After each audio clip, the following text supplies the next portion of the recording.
Madison Square Garden was always known as the Mecca of New York. It was designed to be a centerpiece monument for New York's Madison Avenue back in 1874. I'm Scrapbook Boxing. And within the last few days, I had showed you a scrapbook that my dad and I put together.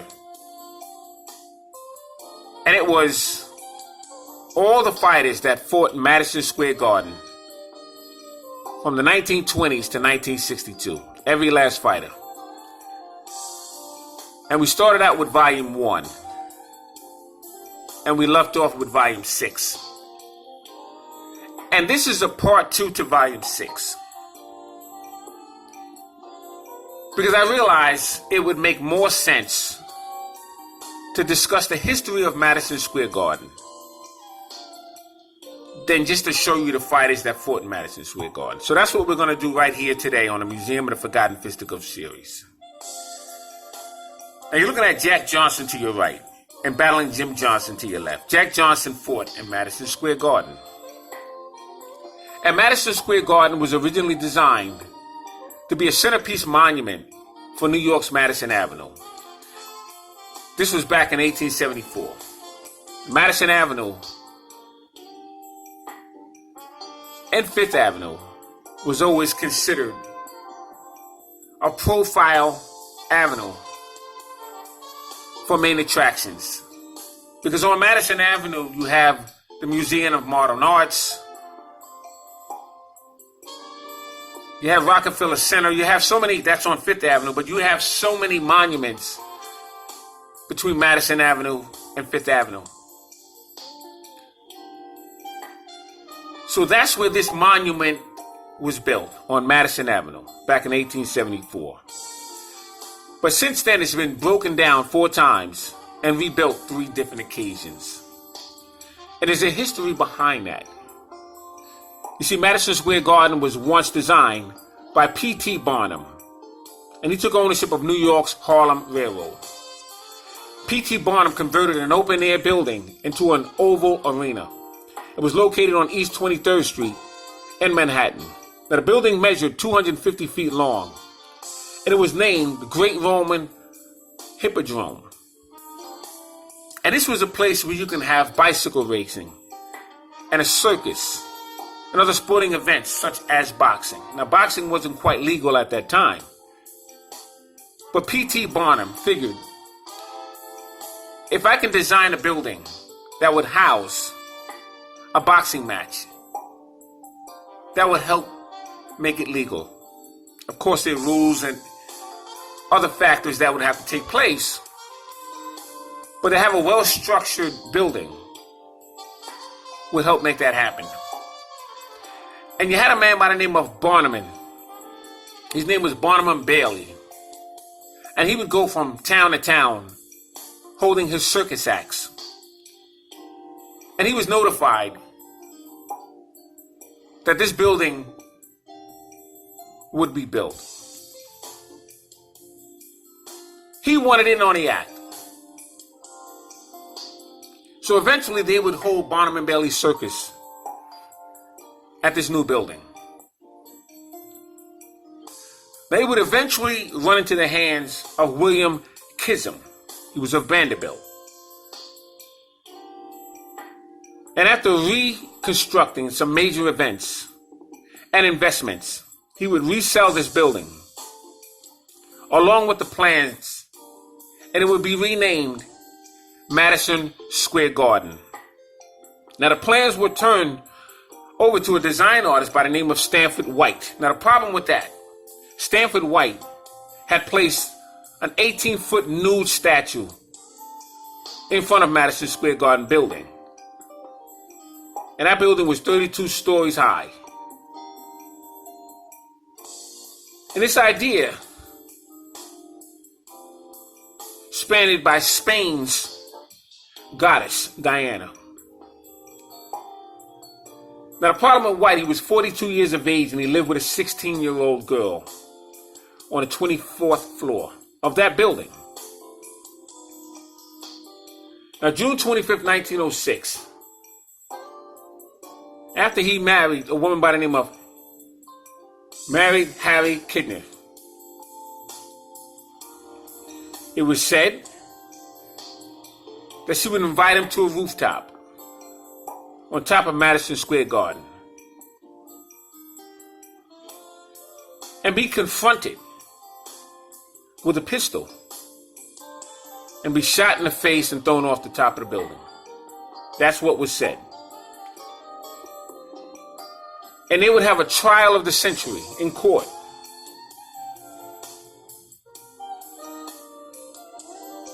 And Thor would not be acquitted by reason of temporary insanity. So in 1925, 25 blocks away, a new building was put together. And it was put together on 50th and 49th Street on 8th Avenue. It would have an 18,000 seat capacity. Famous events and starlets such as Marilyn Monroe in 1967 would perform there. Now the first boxing match was held December 8th, 1925. So 1925 is significant for Madison Square Garden. And since the crowd would grow and you would have more people attending, they would move once again. And they would relocate to its present stay on 33rd Street and 8th Avenue. It would be between 33rd Street and 37th Street. And you would have the New York Rangers and the New York Knickerbockers, Barnum and Bailey Circus. You would hold the Colgate Games and other events such as wrestling would be held in that building. But you would have some famous boxing matches. March 8th, 1971, the fight of the century between Muhammad Ali and Smoking Joe Frazier. January 28th, 1971, super fight. Muhammad Ali, Joe Frazier 2. October 2nd, 1942, Ray Robinson and Jake LaMotta, their very first fight. October 9th, 1952, Joe Louis and Rocky Marciano. Was actually 1951.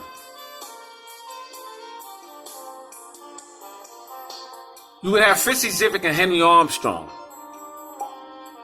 October 4th, 1940. Ray Robinson would begin his professional debut on that very same card.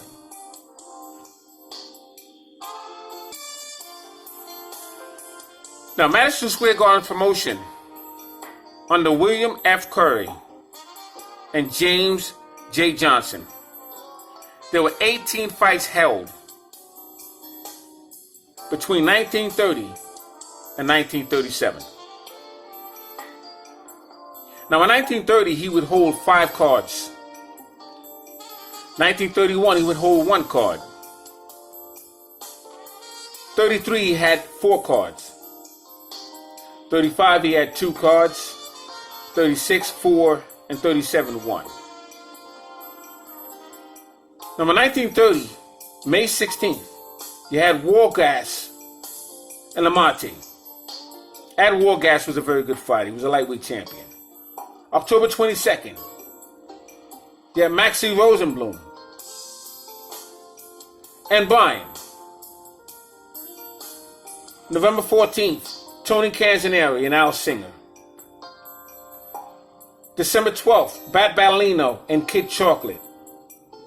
And December 26th, Ed Wargas and Izzy Genezzo.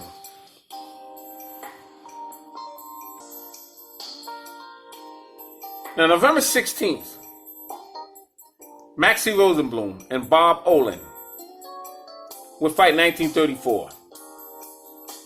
Now, you would have an attendance at that time of 7,383 people, spectators. And they would draw 14,876 ticket sales. Now, that's 1934. So the garden has been growing throughout the years. 1936, March 13th, John Henry Lewis and Al McCoy They had 12,993 ticket spectators. We had 37,752 ticket sales. Now that's under the promotion of James J. Johnson and William F. Corey. Now under the promotion of Mike Jacobs, who's Joe Louis's promoter / manager, if you will. And Mike Jacobs took over boxing promotion in Madison Square Gardens, starting with Henry Armstrong and Petey Cerrone for the World Featherweight Championship bout, October 29th, 1937. Now, what was significant about that date was Henry Armstrong would be the first black fighter in America to hold the featherweight championship strap after he would defeat Petey Cerrone. Now, I'm bringing this up for a moment because there's talks about a comparison with Canelo Alvarez, and I didn't want to get into this, and I'm not going to get into it. But when you study Henry Armstrong's accomplishments, you see, accomplishments are not just statistics of what one has done, but you got to factor in what would not have been done from any other person other than the person who have accomplished it. And Henry Armstrong was a black fighter coming up in the 1930s who accomplished some feats that other fighters could not accomplish. And he was the first fighter under the promotion of Mike Jacobs to fight under that card. And he fought for a featherweight championship opportunity. And he was the first black fighter to do so. So you can only imagine all odds were against him. And if you know the history of Henry Armstrong, you'll understand how significant that date was. So that's just one accomplishment that Henry Armstrong has achieved. And like I said, that fight took place October 29th, 1937. The attendance was 11,847 spectators. And it was 34,708 ticket sales. That's an accomplishment. The fact that Henry Armstrong can help contribute to that kind of a turnout in 1937 in a featherweight division is remarkable. February 23rd, Joe Louis would face Nathan Mann under Mike Jacobs' promotion, 1938.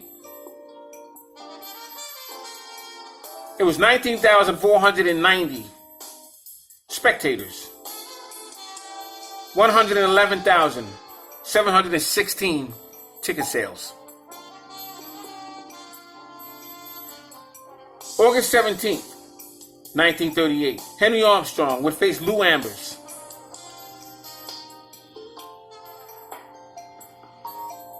And that's amazing because he had already faced Barney Ross after he defeated Petey Cerrone in 37.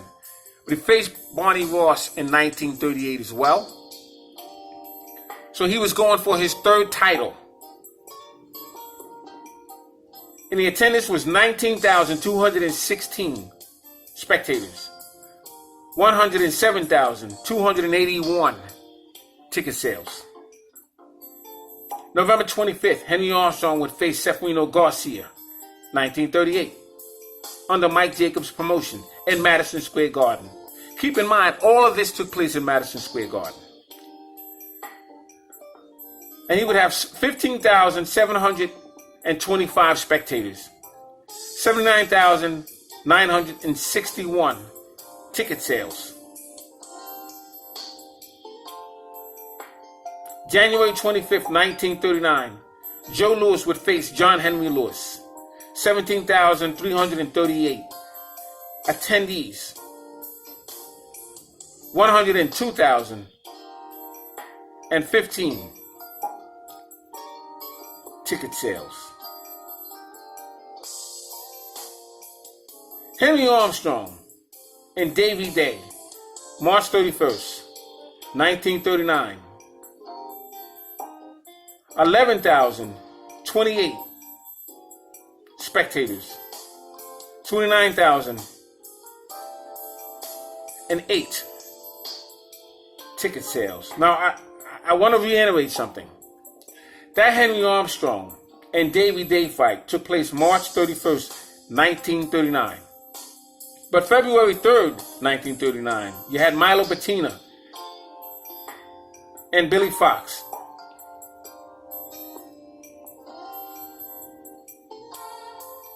$7,948 spectators. 18,199 ticket sales.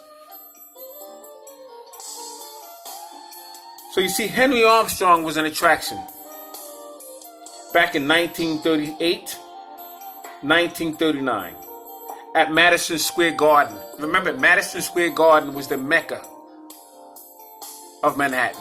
It's the Mecca of boxing. The promotion company was under Mike Jacobs.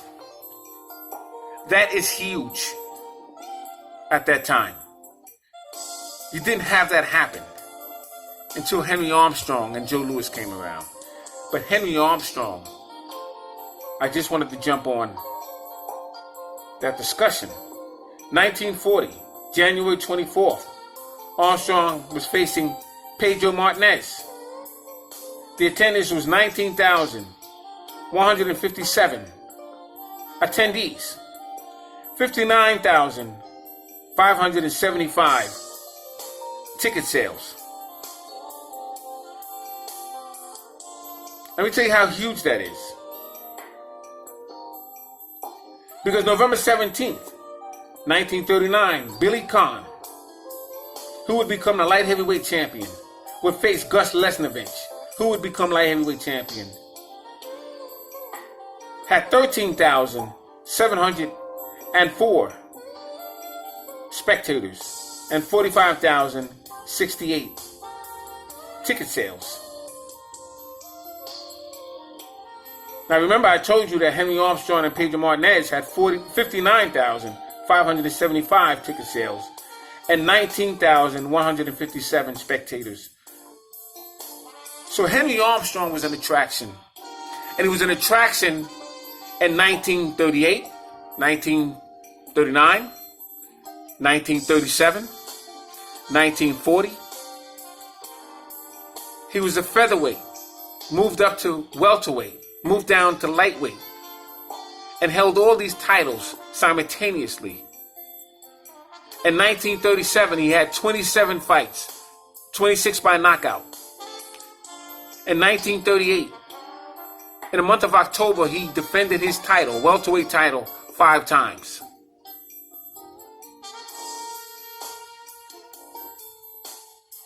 Completely different conversation than when you talk about Canelo Alvarez. The same way you can't bring somebody else's conversation with Canelo Alvarez. You have to give Canelo Alvarez his just due and his respect. You cannot bring Canelo Alvarez into a conversation with Henry Armstrong because it doesn't add up. Canelo Alvarez could never accomplish what Henry Armstrong has accomplished. Number one, it's never been done again, holding 3 titles simultaneously. No one has ever jumped from featherweight up to welterweight and back down to lightweight. There has never faced the lineal champions that Henry Armstrong had faced within a 2-year span. Let me move on because that's not worth the discussion. And I mean that in a sincere way. Let me get one more Henry Armstrong statistic for you. January 17th, 1941. Fritzy Zivit versus Henry Armstrong. New York's Madison Square Garden. 23,190 spectators. 78,242 ticket sales. That is phenomenal. Phenomenal. Let's go back to 1940. October 4th, Henry Armstrong and Fitzy Zivit. 12,081 spectators.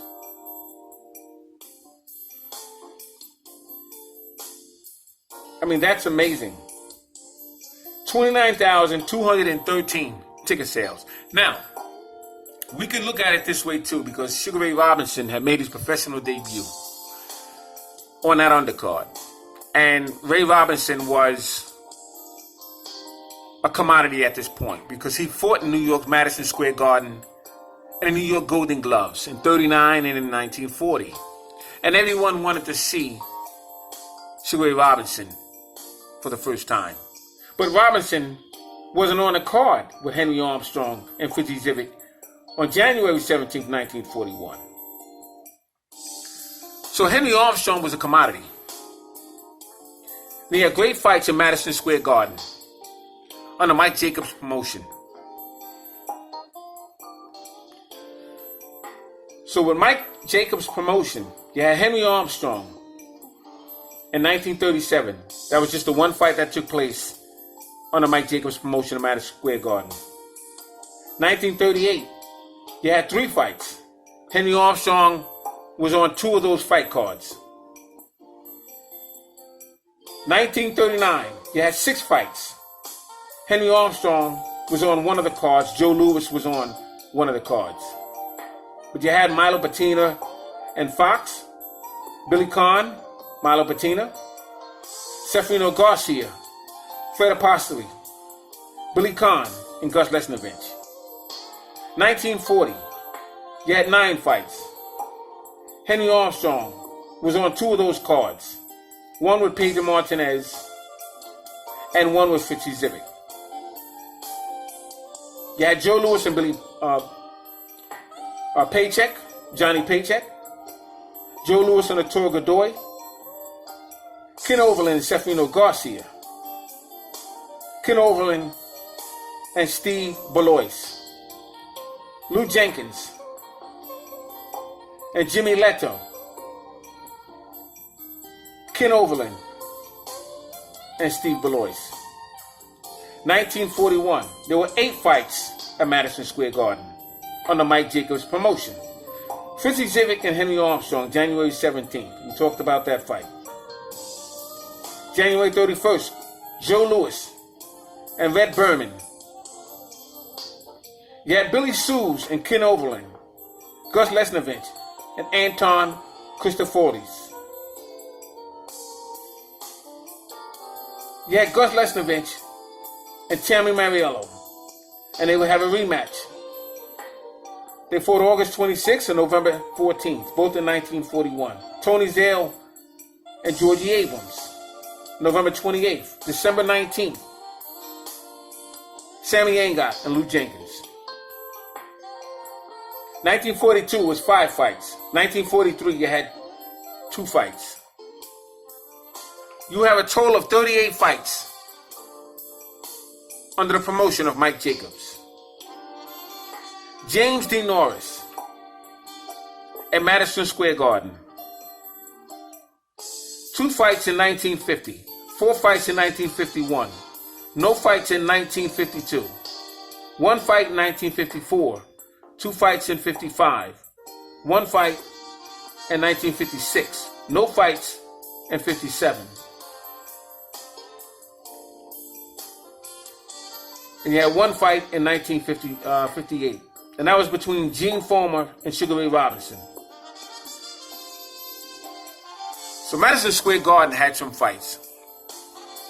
And I just wanted to give you an idea of what was taking place at Madison Square Garden in the early days.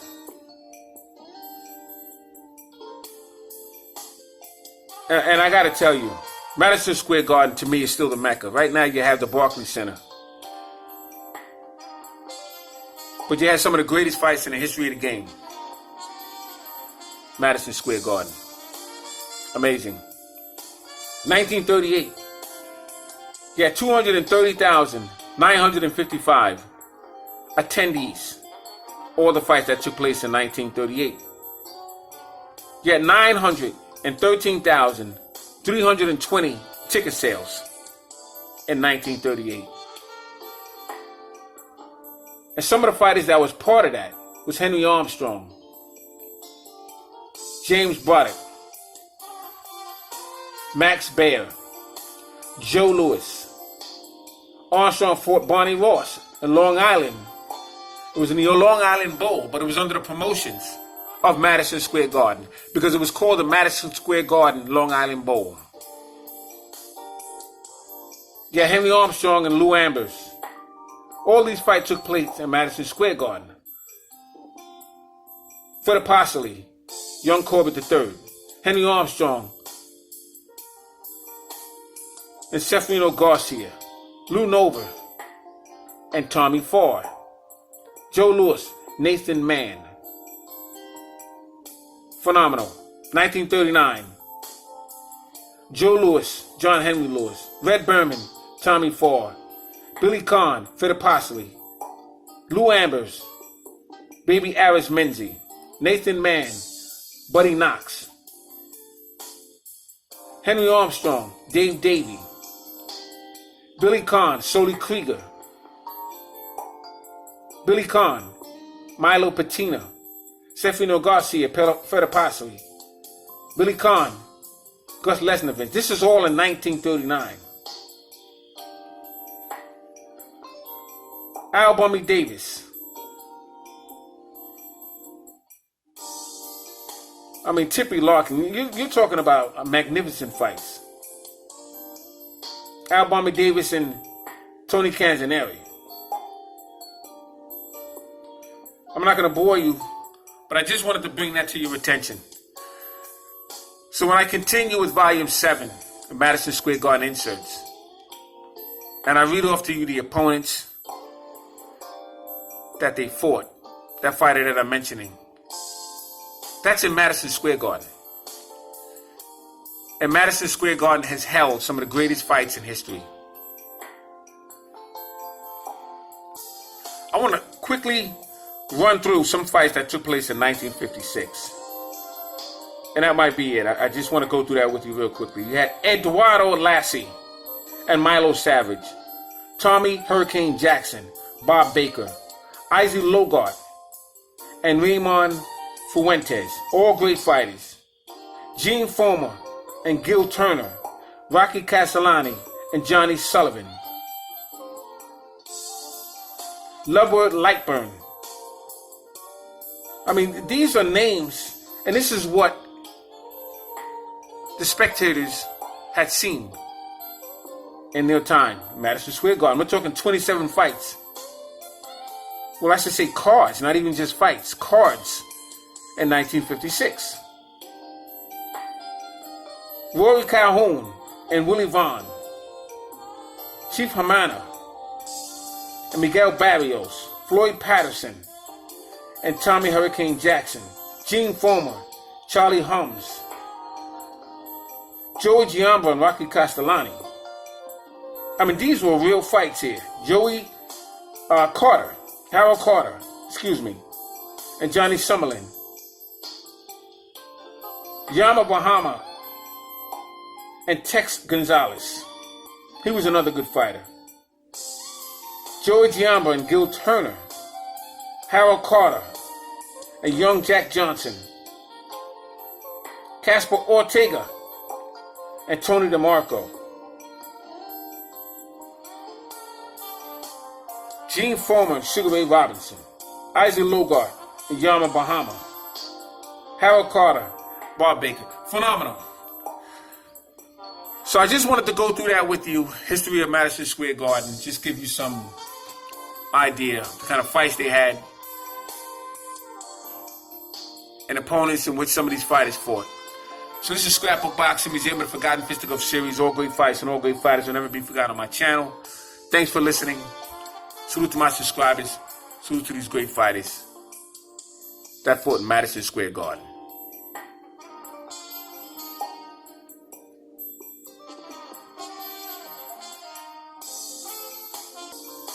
One quick note I just want to reiterate. Bo Jack would have the most fights main event at Madison Square Garden. That was 21. And that record stands to this day.